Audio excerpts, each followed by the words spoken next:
Afraid my husband cheated tonight. My husband and I have had a rough few months with lots of stress and not much time together. Neither of us have been very happy. Today was rougher than usual. I took the kids to an activity, and he said he was going out to dinner with a friend before she moved away. They had dinner and drinks and he's still not home and not texting me. I have never felt like he would cheat before, but I can't help but feel sad tonight. Any advice or thoughts? So, text him. Hi, honey. Your kids want to say good night. Are you free to take a phone call? No advice, just wanted to offer you some sympathy. I hope he didn't cheat and that things get better. Good luck. No decent husband, in this day and age, is out of contact with the mothership. What if an emergency happened? Blah blah. I'd stick a rocket up his rear when he gets home.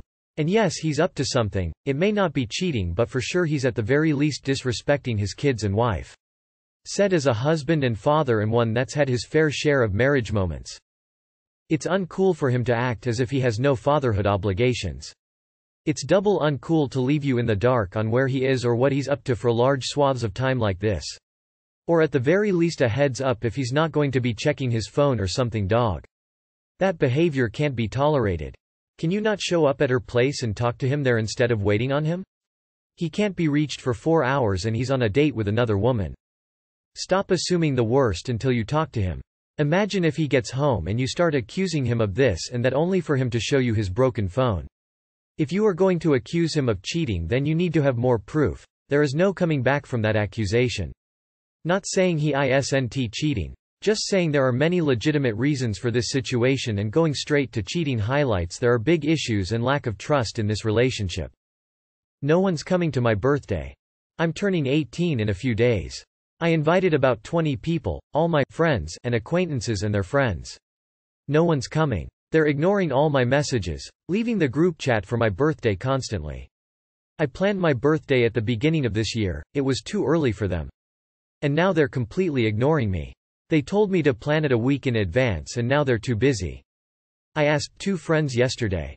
I asked them in real life, neither of them is coming. They don't feel like it. They're free. I told them they didn't need to bring any gifts. There's food, music, drinks, whatever. One of those friends even came by unexpectedly on my sister's fucking birthday. He's my friend, not hers. I'm considering canceling the whole thing, but my family is also coming. I also planned an extra little birthday party for my scouting friends. We all agreed to go. It's a dropping in the woods and I'd organize it all. And now they also won't do that. I turned 18 once. I haven't even been to anyone's birthday this year. I don't want to bribe them to come. They don't have to, but if no one shows up, I'm not considering them my friends anymore. What the fuck do I do? I don't want to lose my last friends either. I've never had many friends and I was bullied in primary school. I don't want to go back to that time. What now? Small update. I just pre-celebrated my birthday by eating out of date mocha pie and watching Happy Wheels on YouTube with my dogs. I'm going to the barn where I ride on my actual birthday. My instructor knows it's my birthday and I'll bring cake for the people and a cinnamon bun for the horse. She loves them. I love animals. Celebrating birthdays with dogs and horses instead of people isn't that bad. Cold sweat smile. A dog is a man's best friend after all. Thanks for all the advice. I've read through all your comments. I'm considering not going to college and moving to a small island in my country that I visit often. I can work for a barn where they organize beach rides. I'm familiar with the people and I made some friends there as well. I wouldn't mind staying there forever. I used to go there as a kid and some of my family lives there. We'll see where life takes me. 2 things stuck out for me. They're ignoring all my messages, leaving the group chat for my birthday constantly. Can you elaborate on that? Are you re-adding them after they leave? 'Cause that added with trying to plan your birthday 6 months early reads kind of aggressive. I haven't even been to anyone's birthday this year.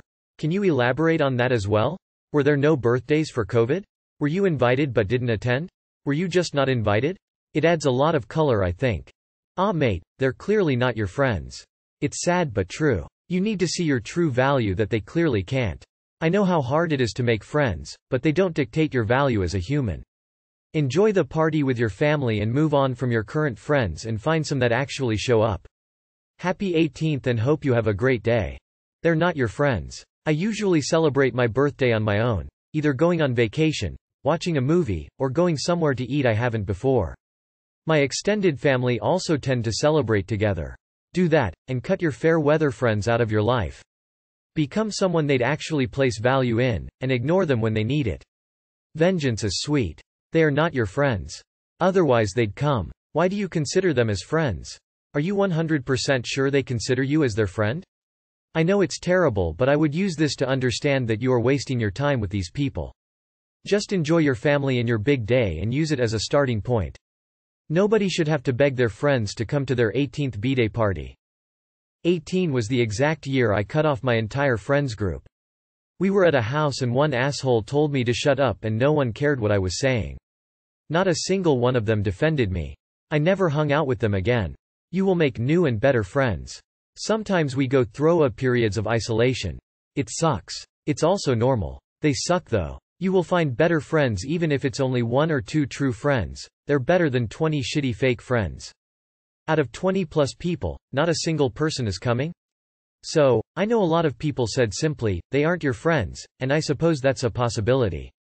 Something that stuck out to me was that you said you planned your birthday at the beginning of the year.